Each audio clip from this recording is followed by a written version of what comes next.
Good morning. This is a review of the RYOBI soldering iron. This is a hybrid unit, and you can see I got one of my batteries on here, and my batteries all pretty much look like this. They all look like they're hammered. But the RYOBI platform is really nice because all the batteries work on all their products in the 18-volt line, and a lot of their batteries have an indicator on them that tells you the life. I think this battery here, I think I've had this one for about 6 years. And this is a dual, or what they call a hybrid, so you can use a battery or the 110 outlet here. And 9 times out of 10, because I do automotive installation on my own projects now that I'm retired, I use a battery.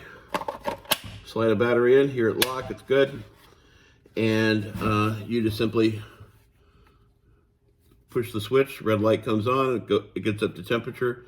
This is variable, and it goes all the way up to 900 degrees. Wow, it just sits just like that. Wow, it's amazing. Anyway, and then you've got your soldering head here, and you also have your spot to put your little foam that you fill with water for dabbing. And I know it doesn't sound like I know a lot about soldering, and quite frankly, I am not incredible at it. I have shaky hands, but I have been soldering for, since 1995, I think.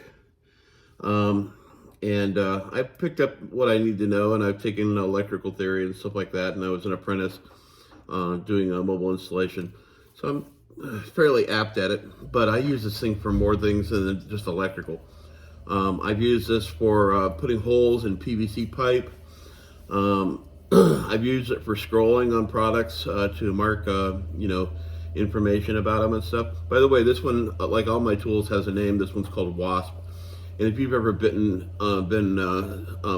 stung by a wasp or been stung by a soldering iron, you can agree that they both basically feel the same.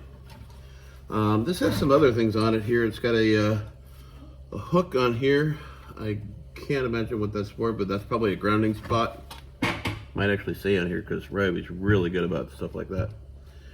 It might be a grounding spot. You can see this is green now, and it's ready to cook. And you just simply push the button and it turns it off. And it has placements here for different tips. And I actually keep my tips in my toolbox, because this thing gets moved around and tossed around and stuff like that. And when I'm doing work on the car or the truck or whatever vehicle, I did a lot of work on the RV using this. It would get moved around quite a bit, and things get dropped and stuff. You don't want to have to keep going and picking stuff up.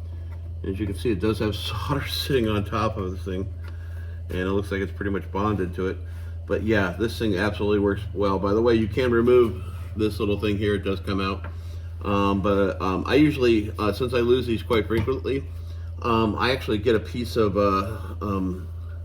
sponge from the kitchen, which drives my wife nuts, I'm sure. But she finds her sponge and there's like a square cut out of it, whatever. That works really well. Just get the one that doesn't have the scratchy side on the backside. That way it fits in here better. Those little cheap sponges from Dollar Tree work also really well. Probably the best, actually, because they're only about that tall. And that really makes a difference.